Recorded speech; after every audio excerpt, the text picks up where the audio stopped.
प्रेम से कहिए शिव गुरु महाराज की जय हो।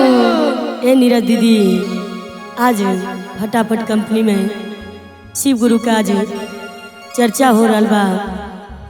उतना सब गुरु भैया गुरु बहन आ गई और शिव गुरु के चर्चा सब शिष्या बहन अपना अपना मुख वाणी से सबको सुनैला है।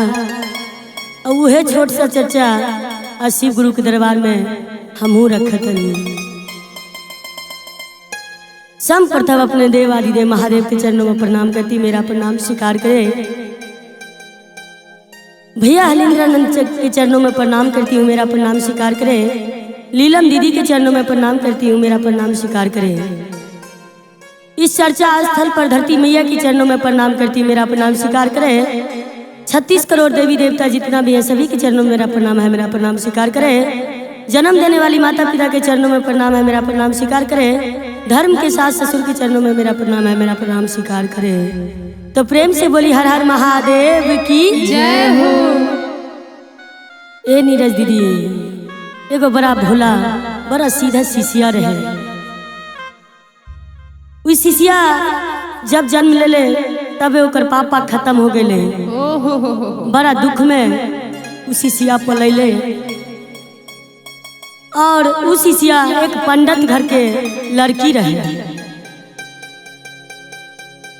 शिष्या वो पंडित घर के लड़की रहे। वो शिष्या के पापा खत्म हो गए रहे। वो शिष्या के माई बड़ा दुख काट के शिष्या के अच्छा संस्कार, अच्छा विचार, अच्छा राह पे चले के रास्ता देखल उनके माई। तो पहले शिव चर्चा पंडित बिरादरी में बड़ा नीच समझत रहे। कहे छोट जात सब पागल हो गइल बा, सब 3-3 घंटा बैठ के इतना से मिश्री बादाम ले लेवेला और शिव जी के मंदिर में बैठ के शिव चर्चा करे। उ शिष्या बहन दौड़ दौड़ के अपन शिव चर्चा में जात रहे। सब गुरु बहना शिष्या चर्चा सुनावत रहे, शिष्या बहन सुनत रहे। उ शिष्या बहन कहला, हे शिव गुरु, यदि हमरो से नीक से घर बार मिल जाइए बस जाई तो हम अपना दरवाजा पर शिव चर्चा कराई। अब देखा गुरु बहना, पंडित जात में शिव गुरु को बड़ा अधीन मानत रहे। कहला कि छोट जात में शिव चर्चा होला, हमनी के बड़ जात में शिव चर्चा ना होला। नीरज दीदी, कैसन कैसन के घमंड शिव गुरु तोड़ देला और पंडित का रहल। शिष्या बहन भुला गईला। जब अपना ससुराल गईला तब मजबूर हो गईला यही से कि घर परिवार में सब मना कैला कि हम अपना घर पे शिव चर्चा न रख। शिष्यो बहन अपन मजबूरी सहत सहत शिव गुरु के अंदरे अंदरे ध्यान लगावत रहे। और शिष्या बहन सीधा बहुत भोली रहे। जोन जोन काम केहू कहे कि कर देवेले शिष्या बहन कर देत रहे। ऐसा ही करत ओकरा घर में सब बड़ा मारत पीटत बड़ा गरियावत रहे। शिष्या बहन रोड हेबक के अपना घर में रह जाला। एक दिन भाई कि उनकर ससुर गंगा कात जात रहे तीरथ करे। तो शिष्या बहन के घर में 3 परिवार रहे, एक ननद रहे, एक सास रहे, एक जेठानी रहे और ये छोटी बहू रहे। तो सबके बूढ़ा पूछलस कि काका लेबू बता दा, हम गंगा कात से लिए आई। केहू कहलक पापा हमरा ले झुमका खरीद के ले आई दिहा, केहू कहलक कंगना ले आई है, केहू कहलस चूड़ी ले आई है। सबके फरमाइश हो गई। अब वो शिष्या बहन के नाम का रखले रहे? पगलिया।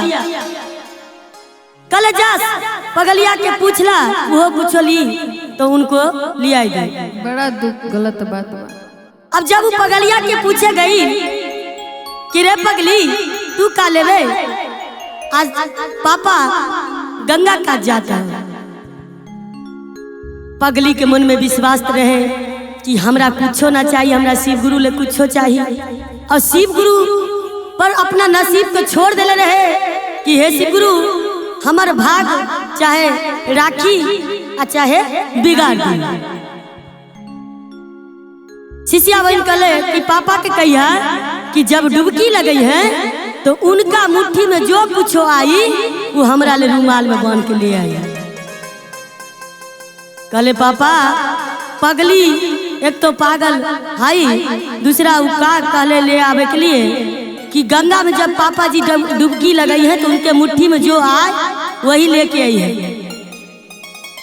अब शिष्या बहन उनके ससुर जी गंगा काट गईले, डुबकी लगैले, जो डुबकी में मुट्ठी में आई ओकरा गमछा में बांध के लिया के पगलिया के दे दे।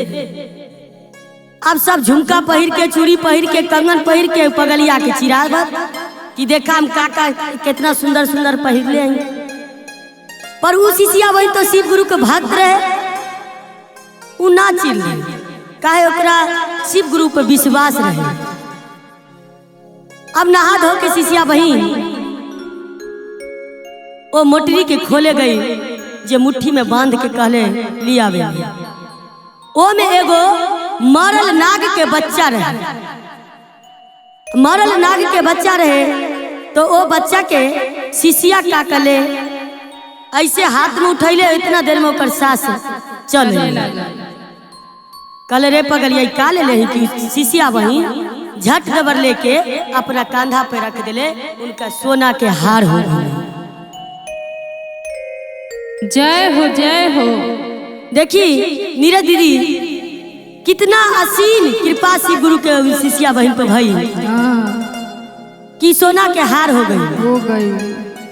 अब गांव में तो कमात खात वाला इंसान रहे, राजा रजवार तो रहे ना। अब एकर सांस ले ली देख कि रे चोरनिया पगलिया तू सबके घरे घरे शिव चर्चा में जात ही केकरो तू हार चुरा के लिया के पहिर ले। अब हमरा सब गरिया है मरिया है के कर ले ली। शिष्या बहन कहले हम केहू के ना चुरलिया माँ, ई तो हमरा शिव गुरु देले बा।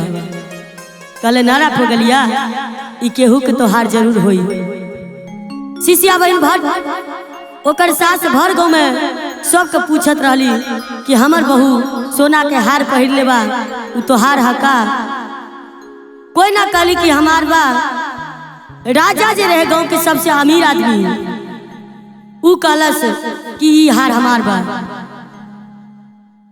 अब शिष्या बहन ओकरा दरवाजा पे आके जर जबरदस्ती करके ओकरा से हार छीन लेलस। जब ओकरा गला से हार नोचे लगला तो शिष्या बहन कहला कि हे शिव गुरु अगर सत्य हम शिष्या होई तो एक कलंक से हमरा मुक्त करब शिव गुरु। हम कुछो जीवन में ना मंगली पर ई कलंक हमरा कपार पर से दूर करी। शिष्या बहन कह के रो के उ हार उतार के उनका के दे दे। अब जहिया से हार लेके राजा अपना घर पे गई तो धीरे धीरे एक दिन ऐसा समय हो गए कि रोड पे कटोरा लेके भीख मांगस रहे। काहे तो उस शिव गुरु के देल प्रसाद शिष्या बहन से छीन के लिया गई।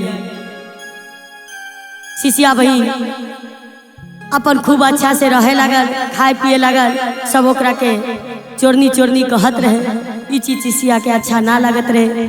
शिष्या बहन सोचला कि हे शिव गुरु कहिया ई कलंक हमरा कपारी पर से दूर करब। इतने देर में राजा जब कटोरा लेके भीख मांगे लगली तू राजा साहब दौड़ल उ शिष्या बहन के दरवाजा पर अली और कहली कि हे शिष्या बहन हम बहुत बड़ा गलती अपराध कर देली कि हम झूठ बोल के तोरा से ये हार छीन के हम ले गई।